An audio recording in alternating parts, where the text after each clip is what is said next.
Olá, seja bem-vindo de volta às nossas aulas aqui do Comentário Exegético da Escola Charles Spurgeon Online. Eu sou o professor Felipe Prestes, nós estamos aqui na nossa segunda aula deste módulo, no módulo 4, certo?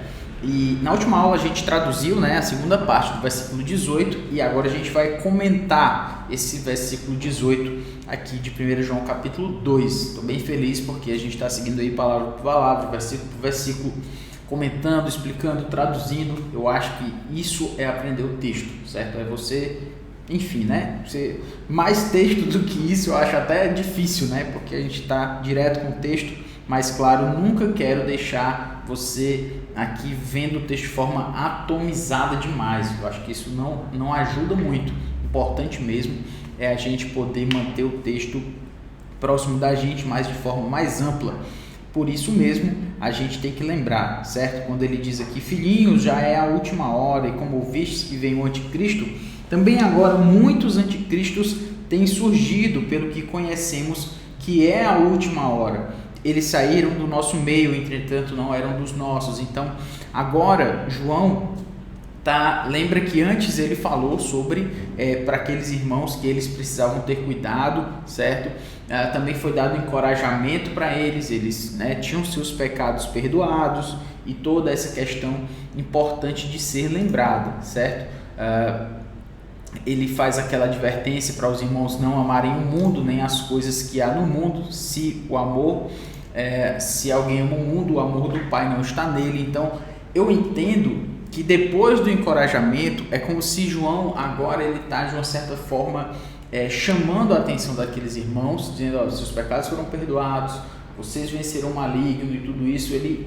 Agora ele encorajou esses irmãos, eles têm força para lutar contra o mal, e isso é muito importante, já ajuda um bocado. Mas além disso, eles não podem esquecer, eles não podem amar o mundo nem as coisas que há no mundo. É uma advertência, é um aconselhamento, é uma exortação. Não amem o mundo nem as coisas que há no mundo. Se alguém ama o Pai, se alguém ama o mundo, o amor do Pai não está nele. Aí ele vai explicar lá sobre a concupiscência da carne, a concupiscência dos olhos e a soberba da vida, esse orgulho de mostrar para as pessoas aquilo que se tem, e tudo isso é a soberba da vida. E ele vai dizer que não tem espaço, se você ama o mundo, você não tem espaço para amar a Deus. E agora ele, depois de ter dado essa exortação, e eu percebo que essa exortação ela tem um caminho, um direcionamento mais pessoal, certo? Se ele disse algo que não amem o mundo nem as coisas que há no mundo, ele começa a falar sobre concupiscência, começa a falar sobre a soberba, sobre cobiça e tudo isso. Ele está mostrando aspectos internos, pessoais de cada um. Olha, tenha cuidado com o seu coração, tenha cuidado aí com o que você deseja, com o que você ama, tenha cuidado com isso.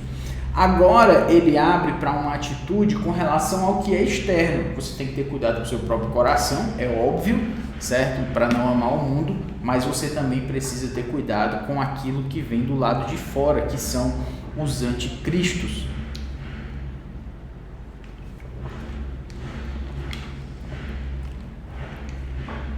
Então ele já vai dizendo, olha, desculpa, tá tendo barulho aí, mas a gente precisa gravar, tem que ter vídeo, né? Enfim, é bom a gente, se for esperar a gente ter sempre a condição ideal, o melhor áudio e tudo, a gente nunca vai conseguir. Então vamos lá para frente, olha. Quando ele diz,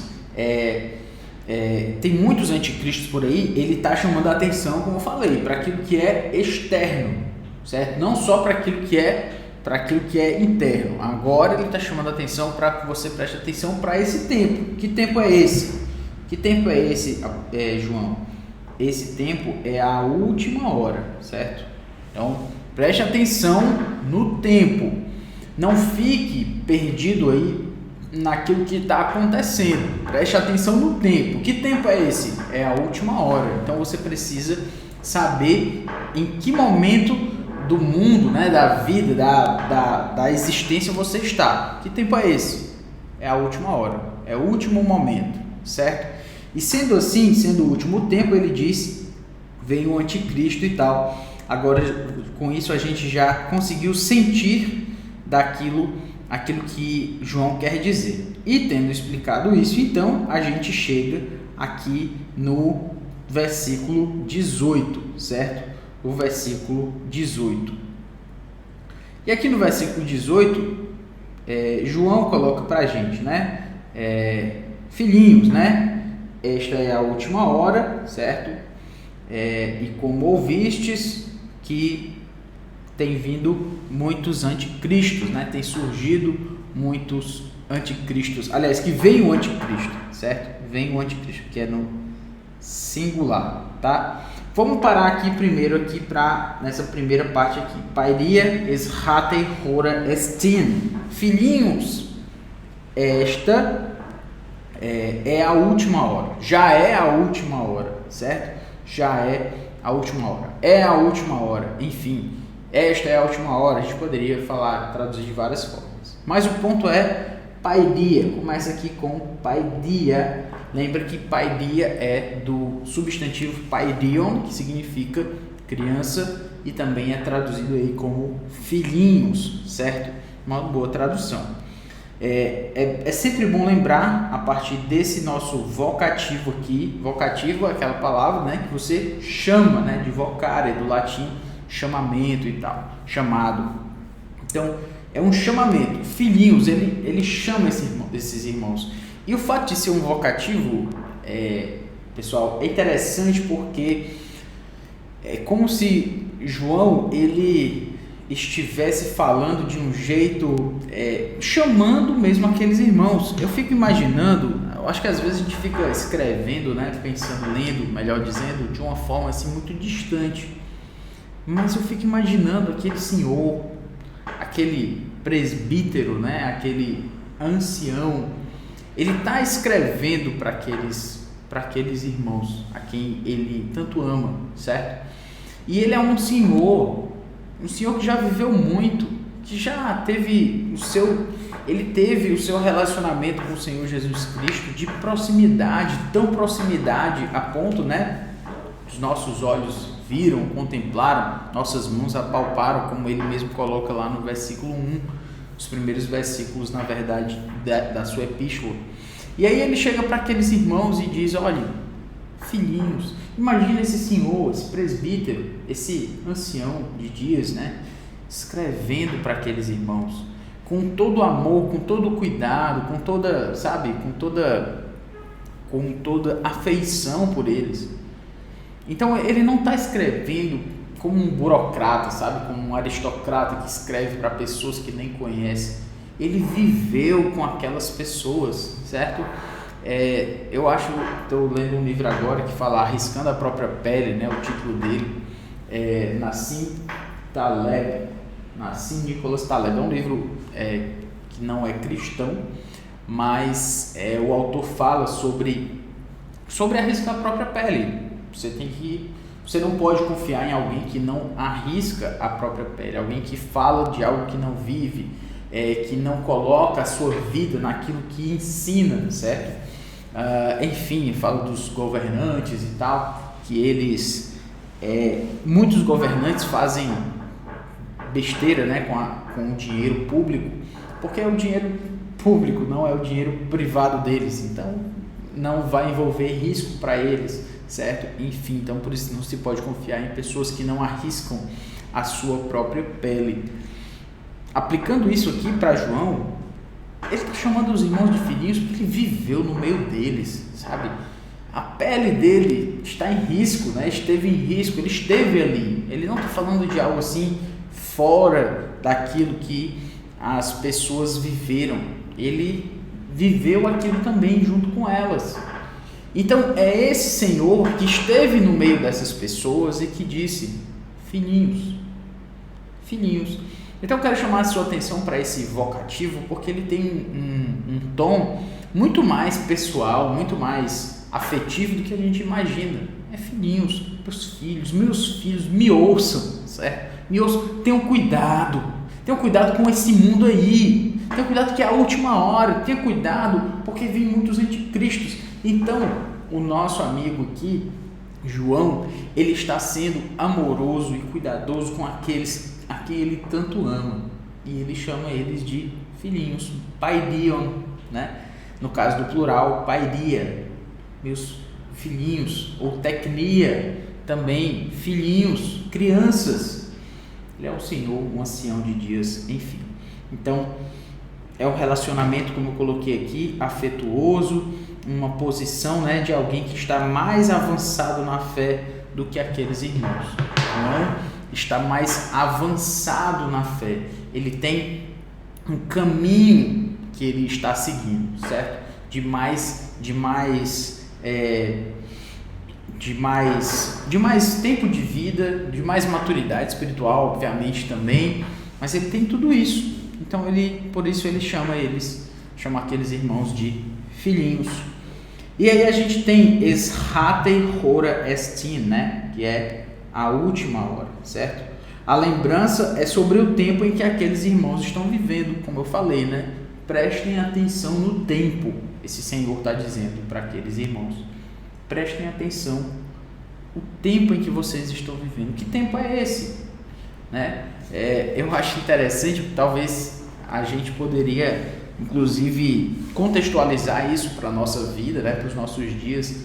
É como se João dissesse assim: acorde para a vida, meu amigo.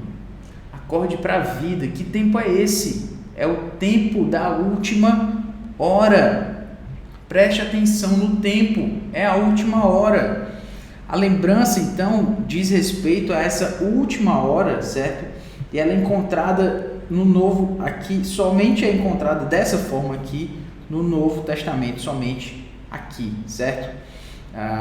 As outras expressões que aparecem são nos últimos dias, nos últimos tempos, mas a última hora, desse jeitinho aí, só aqui em 1 João dessa forma. E a referência, então, é ao período entre a primeira vinda de Jesus e a sua volta na parousia, ou seja, na sua segunda vinda. Então, antes da vinda de Jesus, era o primeiro tempo, a primeira hora, certo? Os primeiros momentos, os primeiros tempos, os primeiros dias. Depois da primeira vinda de Jesus, começa as últimas horas, a última hora, o último tempo. Uma vez alguém me explicou, eu não entendia bem, né? Mas é a última. Quando a gente pensa em última, a gente pensa que iminentemente, tipo, amanhã já vai acabar. É a última hora, a última, acabou já, certo? E realmente tem esse sentido também de iminência, né? Da volta de Jesus e tal. Esse é um tom escatológico realmente muito forte. Mas além disso, como sendo a primeira vinda de Jesus, ele aplica para a gente essa última hora. Como assim a última hora? Porque houve a primeira hora e agora é a última hora. Houve o primeiro tempo, agora é o último tempo. Depois disso, acabou, é a parousia e depois a glória, novos céus e nova terra. Eu sei que tem toda uma discussão aí, né, sobre como é que vai ser e tal, escatológico e tudo, sobre milênio, se não vai ter milênio, se vai ter milênio. Pessoalmente eu acredito que vai ter um milênio, pessoalmente eu acredito que vai ter uma tribulação de 7 anos e tal, mas isso é que eu creio a partir do que eu leio e entendo da Escritura. Aqui algo não é discussão teológica, há muitas pessoas que pensam diferente, precisamos respeitá-las inclusive. Há muitas pessoas que não acreditam que tem milênio, tem lá suas razões e tal, e há outros que acreditam que vai ter um milênio, mas não é exatamente assim, né? Os pré-milenistas históricos e tal. Então tem várias posições aí com relação a essa parte escatológica. Mas a questão é, certo? Eu fiz essa pequenina explicação aqui, até que eu não quero entrar nesse assunto. Eu quero me focar aqui no texto de 1 João, não é Apocalipse, né? Apesar da gente estar perto aqui no cano, mas não chegou lá. Mas aqui ele está falando de última hora, independente da posição escatológica, a gente divide a história em primeiro momento e segundo momento, certo? Em primeiros dias e últimos dias, em primeira hora e última hora, certo? Então, veio a primeira hora e agora estamos vivendo na última hora. Esta é a última hora, depois não tem mais outra hora, certo? Depois é a parousia, é a segunda vinda. Como vai ser o processo e a sua posição. Isso agora não é disso que João está falando. Ele está falando que havia uma primeira hora, ela acabou, agora estamos na última hora. E sendo essa última hora, que precede a parousia, né? Precede a segunda vinda de Jesus, esse período é um período que é marcado, certo? Por muitas dificuldades e por muitas tribulações, certo? Muitas dificuldades e tribulações. É assim que nós sabemos que é a última hora. E a gente poderia ir para Mateus 24 e outros textos que falam dessa última hora e do que precede, mais especificamente, a vinda de Jesus, a parousia e tal.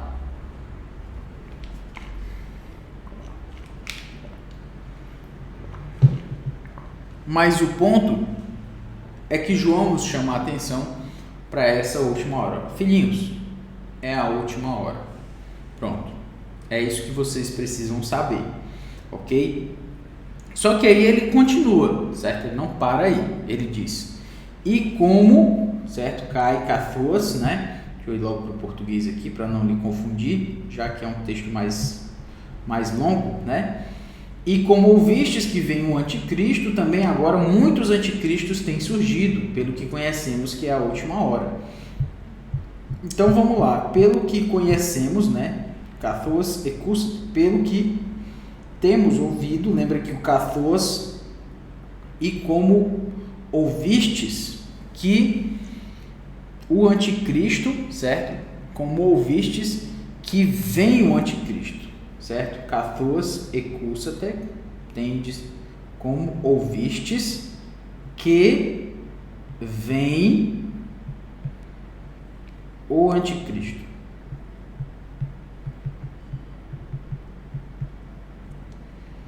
Então, é interessante aqui João colocar isso aqui, porque quando ele diz tendes, como ouvistes, kathos e kusate,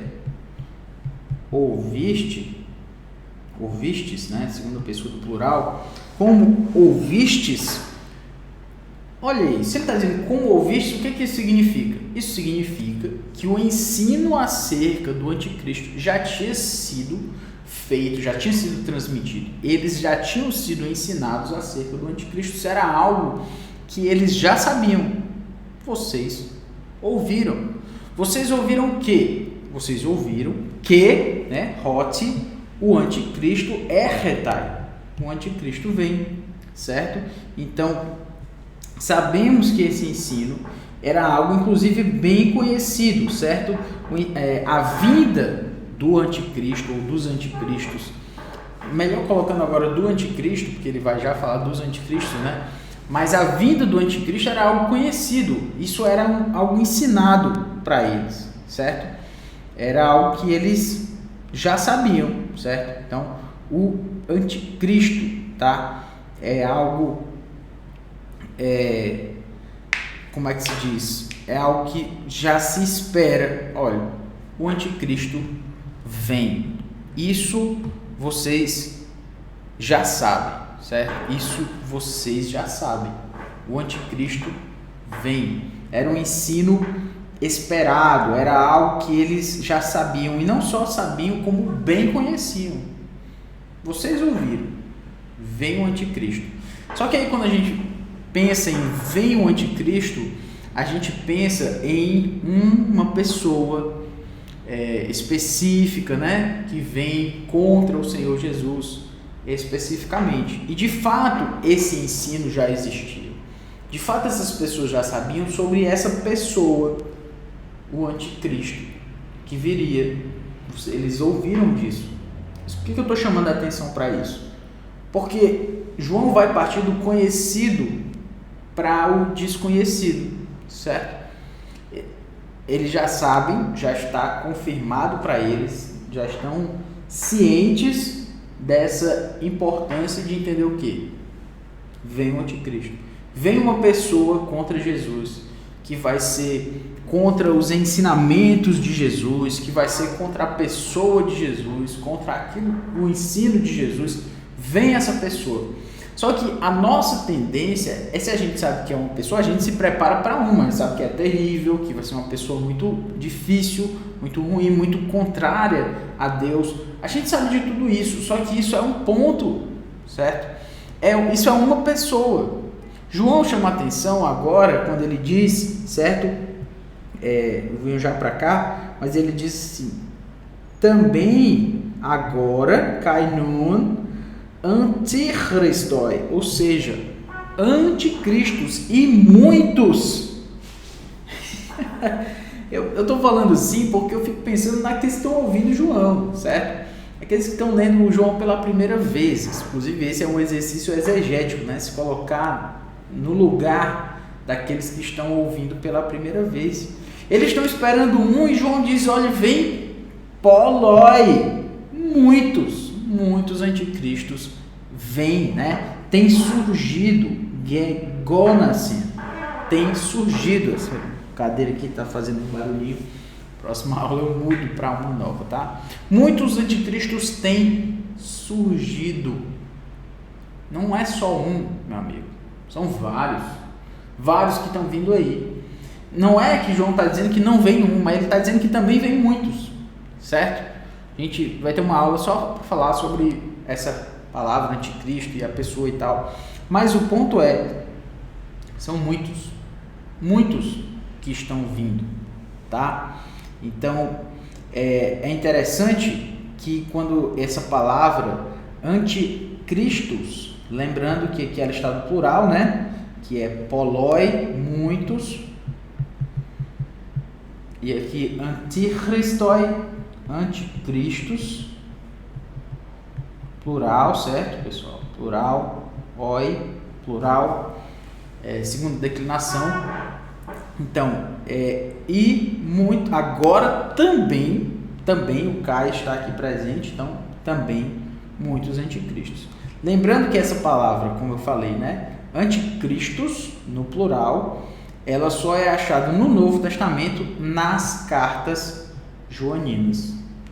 Os outros livros você ouve a palavra, você vê a palavra anticristo no singular, mas no plural só em João, nas cartas de João, nas epístolas de João. Então, filhinhos, já é a última hora, e como ouvistes que veio um anticristo, também agora muitos anticristos, que é o nosso texto em questão aqui, era João 2,18. Mas nós também temos: quem é o mentiroso, senão aquele que nega que Jesus é o Cristo? Este é o anticristo, o que nega o Pai e o Filho. Então a palavra aqui também aparece. E todo espírito que não confessa a Jesus não procede de Deus. Pelo contrário, este é o espírito do anticristo, a respeito do qual tendes ouvido, que vem e presentemente já está no mundo. Eu falei no plural, mas eu estou achando que é exatamente isso. Sim, no plural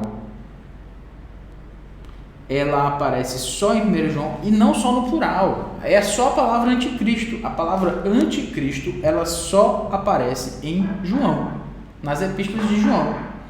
É exatamente isso, não é o plural, é a palavra mesmo, anticristo, é só em João, certo? Só nas epístolas, que são essas aqui que eu já estou mostrando para você, tá? Então, anticristo, e é isso mesmo, ela só aparece 5 vezes. Então, 1, 2, aqui ó, 1, 2, 3, aqui, né, 4, e fiquei sobremodo alegre em ter encontrado dentre os filhos os que andam na verdade, de acordo com o Pai.